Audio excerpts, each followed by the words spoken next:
One of the two most popular techniques for climbing a rope is the J-hook, and this is the one that's used by the elite racers because while it's not as secure as the S-Wrap, it's way faster and more efficient. So if you're gunning for that top spot, this is the technique for you.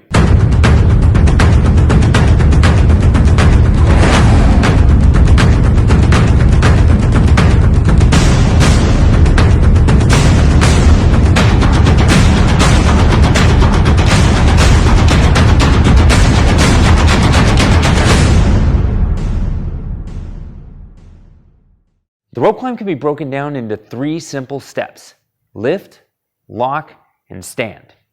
This video is going to show you how to practice each of these movements individually and then put them all together, rather than trying to jump up on the rope and do them all at the same time. You want the rope centered to your body rather than off to the side. So, whichever leg you use, you want to start the rope on the inside of the thigh. I'm going to push the knee past the rope so it's on the inside of my thigh. Then I'm going to bring my foot around behind, keeping that knee out, flex the toes, and then hook that rope so it's laying over the knot of the shoelace. So you can see it's on the inside of my knee and then comes across the shin onto the outside of the foot. Now as I get comfortable, I can just raise my leg, flaring that knee out, kind of like you're kicking a hacky sack, and then bring the rope to the shin. So when I straighten my leg out, once again, inside of the knee, outside of the foot. Swing the foot out in front. Don't lift under. See how it disengages? If you keep proper foot position like this, the rope's just going to slide in your leg and the knee is going to keep control of it. The best way to practice the lock is by sitting on a box. So I can just sit down and then I'm going to get into my lift. From there, I want to bring my other foot between the rope and the box. Cross. I'm going to flex that foot, hook it with the toes, and bring it around. I don't want to get too close. So I'm right on top of the other foot. I have no rope to drag over. So I want to come nice and relaxed, scoop it around, and then squeeze my feet together. Now, if my feet are out in front of me, toes up the way they should be in the lift, then the rope is going to be sitting back close to the knots of the shoelace. So if I just squeeze my toes together, it's not going to do any good. The rope's just going to slide.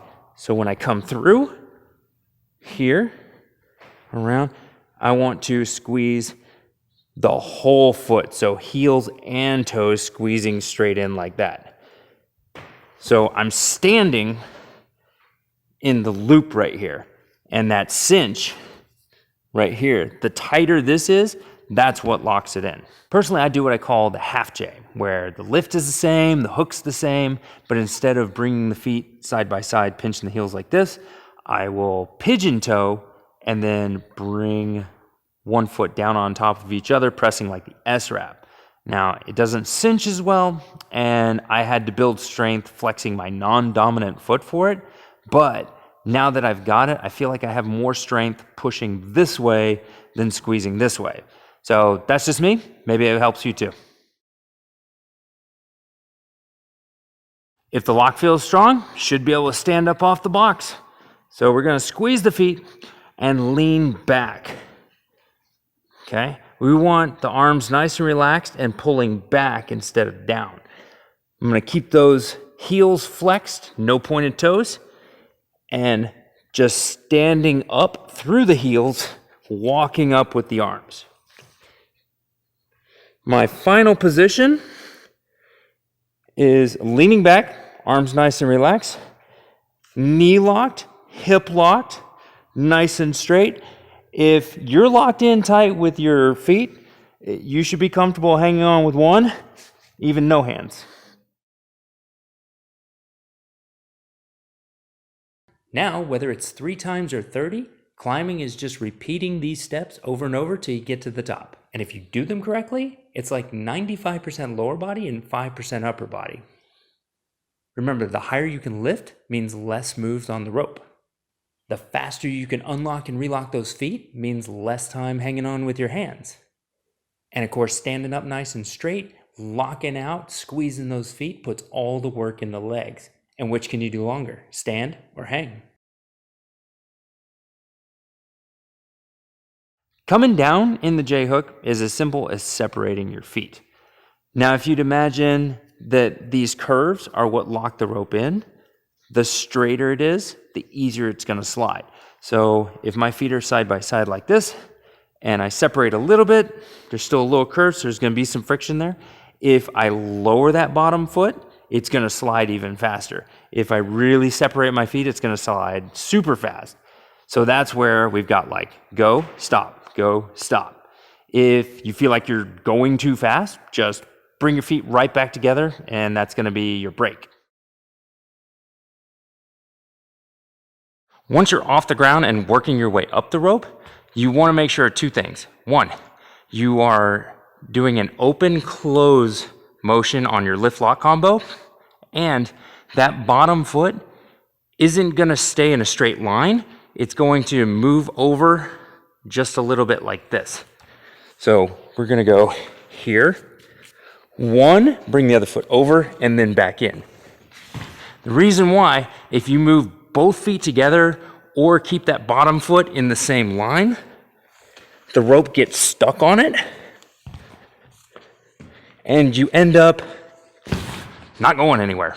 You really want to avoid taking the rope and looping it all the way over the foot and holding it like this. Is it secure? Yes, but the problem lies in between moves. Once you unlock from the rope, if it's looped around your foot, you're just going to take the rope with you and not actually progress up it. The only way you can is to completely disengage from it by either kicking it off the end of your foot or by bringing your feet under so it falls off the toe. At best, it ruins the efficiency of the J-hook, and at worst, you completely lose track of where the rope is. Now, if you're doing the loop and it's working for you, great, by all means, go for it. I'm just saying that if you're doing it and having trouble, that's why. It may just take time and practice, but if you really feel like you're not understanding the J-hook, try the S-Wrap. Sometimes we just understand one better than the other. I'll leave a link down below to my video on that, plus a video where you can train the movements when you don't even have access to a rope. So be sure to check those out. Well, I hope you enjoyed the video and found it useful. If you did, you know what to do. Till then, keep practicing. I'll see you on the course.